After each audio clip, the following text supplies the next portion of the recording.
Hello and welcome back to my Stay Abroad vlog. We have left Durham, unfortunately. I'll miss Durham, it was quite a nice place. And we had a side trip planned for Rievaulx Abbey. This abbey has been abandoned, as you can see. It was once raided by the Scots and was desacralized by King Henry VIII during his reign.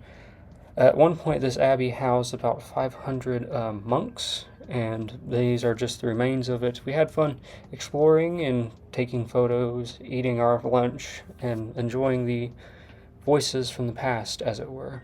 We eventually decided to play a very monk-like game called Sardines, where it's an inversion of hide and seek, where the person hides and whoever finds them, they have to hide with them until there's only one person remaining, and that person will be it for the next game. As you can see, these ruins are incredible, and we had fun. We did get lost a bit, and I found my way to various places. It's an impressive abbey, to say the least, and the photos and the videos don't even do justice to how beautiful and how haunting of a place this really is. You can really see and hear parts of the past, the stories that the stonework can tell. It is unlike anything I've ever seen, or maybe ever will see. I don't really remember much about the history of this place, unfortunately. That's because they had a brief video, and honestly, I watched it twice and didn't really remember much, but I do remember that it was sacked by the Scots and Henry VIII and, his stuff. So here you can see we have the main part of what would have been the monastery, and you'll see some cloisters up ahead. I don't know what I'm doing with my footage. Let's see. Yeah, so that's where one of the shrines would have been.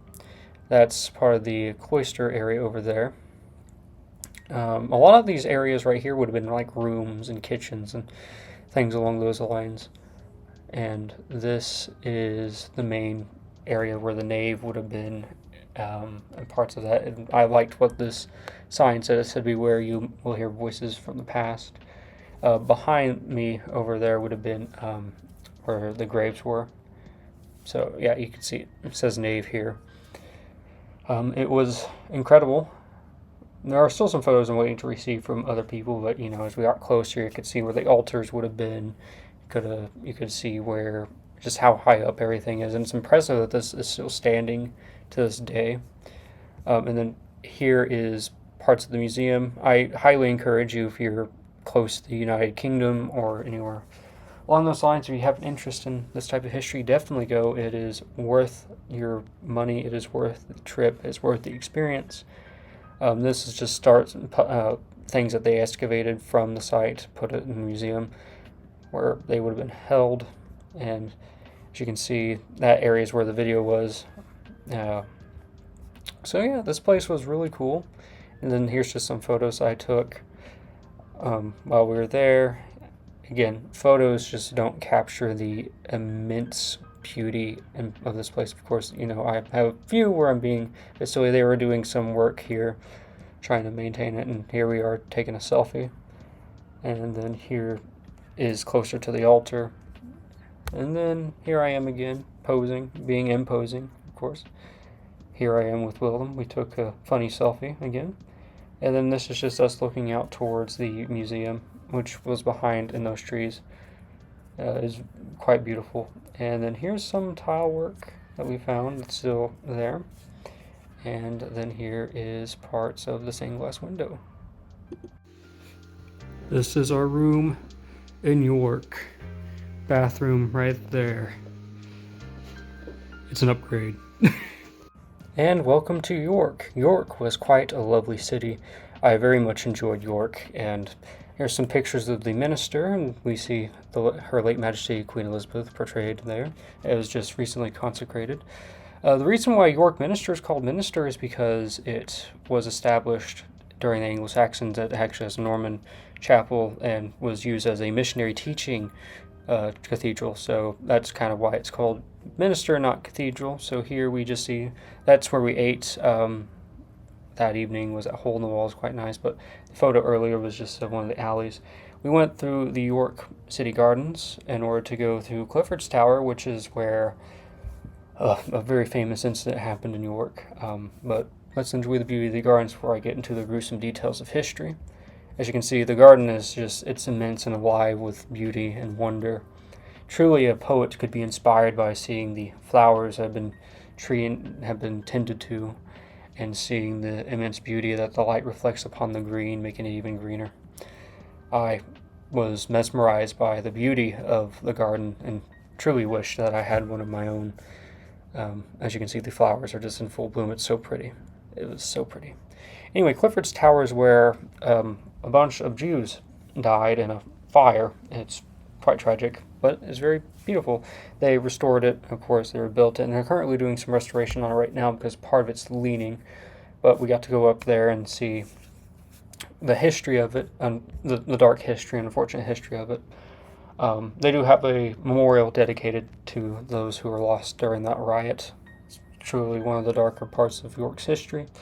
As you can see, the inside of the tower holds up quite well, and it was a bit dizzying going up to the top and going through those stairs. And you can see the pigeon that's just vibing there. As you can see, the stairs, they were quite shortcut and narrow, and going down them was a lot harder than going up, which I'm glad that they had handrails there because I would have fallen going either up or down. I can see that I got these all in reverse order, it seems. I apologize. Anyway, it was quite an amazing view, and Hi, Will, he waved. Next, we found the House of Madness, of Trembling Madness, sorry, the House of Trembling Madness. It's quite cool. Then we went to the Shambles Marketplace, and we've also found a carousel where they had fun. You'll see them waving, I believe. Yeah, they were. We saw a street performer, and then we went down the inspiration for Diagon Alley in Harry Potter. Of course, all the people in York claim that Edinburgh is wrong. Here we were at the Rievaulx Museum, which is where they found the Viking settlement back in the 1970s. Here's some of the artifacts from the museum. The tour, I highly recommend that you go. It was quite enlightening, very interesting. And then up here I found a written note from Jay the author. And this was a book that I had finished reading at the time. As you can see, I'm trying to look aesthetic with it. And so here we are going inside York Minster, which was just jaw-dropping. It was incredibly beautiful, incredibly high, or tall, I should say. These are the five sister windows because they all look the same. And apparently York has, the Minster has 70% of the medieval stained glass windows in all of England, which is insane to think about. And this is where the bishops meet to delegate their decisions. Our tour guide was quite humorous. He had, the classic British humor that we all know and love. He was quite witty. I loved him very much. He was an incredible guy. And we just took some pictures here and look at the heads of people that the stonemasons knew and decided to immortalize. This is part going to the side near the pilgrims area, or where Saint William is buried, and seeing some of the Roman remains there. They were having a funeral at this time, so there's some parts of the cathedral that we didn't get to go to out of respect for those who recently lost a loved one. So here's the tomb of Saint William, and then here is some of that stained glass. It was incredible, and here's Christ on the cross. Then here's some of the Roman remains, and then these are one of the Gospels. I think this is the Lindisfarne Gospels. I resonated with this quote quite a bit. Then we went through the city gates of York, which were quite a walk, but it was a walk well worth it. Sorry. And then here's pictures from the Minster from afar. It was an incredible sight again, and seeing these well manicured gardens it was incredible. We got to see how they would defend the wall from the invading Scots at the time. And apparently there's a law that's still in effect that if you kill a Scot with a bow and arrow, you can't go to jail for it. Here's Constantine the Great, emperor, the only emperor who was crowned outside of Rome. It was quite interesting. And then I went to the Minstergate bookstore and found quite a lot of things there, but didn't really buy a lot because there was a lot of things out of my budget, as you know. Um, I did find a 1896 5-volume set of Jane Austen's works, which were priced at, I think, £3,500. So if you're a Jane Austen fan, Mom, then I think you should definitely go here and buy it for yourself before it sells like hotcakes. And after that, I went to Waterstones and got a coffee and ate and read. Walked around a bit more and filmed, as one does. And then we decided to depart the next day for London. Like I said, we went to London the next day, and this is where we'll be until the end of the trip. Of course, we're going to be seeing other things, Dover, the Battle of Hastings, Canterbury, Winchester. Here's our room. It's a lot smaller than we hoped for, but, it can't be complained. This is the Waterstones. It's right close, very close to us. It's pretty much just a 5-minute walk from us. It was huge. I got lost. I was mesmerized by the amount of books, and if I was ever trapped in a place in London, this would probably be one of the places I'd like to be stuck at. This was the classic section, which was just immense. It was on the first floor. For you Americans, that's the second floor for us, but it's the first floor for them. There's the ground floor, so they do it a bit differently. Then after that, we all walked around London for a bit, walked around Russell Square Gardens, and then we got to see the dystopian area that you always see in like those dystopian films.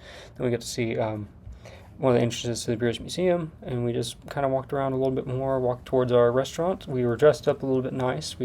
Here's me and Williams wearing our caps together. We went to Ship Tavern.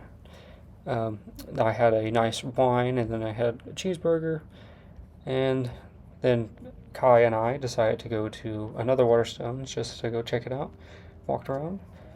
And so the next day we just walked around near the British Library. This was yesterday for us, actually. Walked around, went to the British Library, and saw some incredible, incredible sights. Namely, the first folio of Shakespeare, and then the Gutenberg Bible, and then some illustrated manuscripts, and apparently all the rare books, which you'll see in this next slide right here, all the rare books are kept in a carbon neutral or a neutral gas area, so that means that any fire breaks out, you better get out of there, or else you'll drown, or not drown, you'll suffocate, sorry. It's quite nice. Quite a nice place. I was very much impressed. Here's the British Museum. British Museum was quite big. There's a lot of people, which kind of ruined the experience a little bit for me because it was hard to immerse yourself in the grandeur of everything when you had to push around people and such. And, well, here's the stuff that I wanted to see, remnants from the Parthenon, the bust of Marcus Aurelius, and parts of different cuneiform writings. And then the Assyrian statues. Here we have parts of the Parthenon again. And here is the father of Western literature, Homer. This is Socrates, the father of philosophy. And then we have our boy Epictetus right here. And again, I took some more photos of the phrases from the Parthenon. I think that was the right word for that, yeah. And then this was written by Alexander the Great, saying that he was just there. This is the Rosetta Stone, which was quite incredible. And here I am taking a selfie outside the British Museum because why not? Here is Oklahoma, which I thought was funny because it's where I'm from. Found another Shakespeare statue in Leicester Square, and I found Mary Poppins. As you know, spoonful of sugar, have a mess and go down. And then I went to, Leicester Square, I was around there, went to the Waterstones over there, and then I got lost going all the way back to my hotel and found where young Charles Dickens lived. Later that day, we went to go eat a nice Chinese restaurant, had authentic Chinese food. That spicy tofu was really good, and then we went and got boba. Kai and I decided to go to Chinatown, which was quite fun. Chinatown was a lot nicer than the one in New York, from what I remember. I remember just walking past it, to be quite honest with you. And then here's the Waterstones that I went to with him after that, and I found a picture of Haruki Murakami over there. Today, I went and found Speedy's, where the Sherlock Sherlock TV series was filmed, the exterior, which was cool. Then we went to the Lego store, and I found Big Ben, which looked a lot smaller close up. Went near Trafalgar Square, kind of around the area around St. James's Park, going towards Big Ben, which is where we wanted to go, because why not? And so here's just some pictures from that. Here's one of the guards areas, the horse guard thing. I don't remember the actual name. I saw the sign. And just some footage from around where we were. For all you Londoners who are watching, or any of my British peeps, I apologize for not remembering all the names of this. London is quite big. That's Westminster Abbey's like right over there. And so there's Big Ben. Here's parts of Westminster Abbey, I think, or around Big Ben. And here's Winston Churchill. Here I am taking a photo with Big Ben. And there's another photo of Big Ben. And then we went to Hatchard's, where I found one of the books. And so tune in.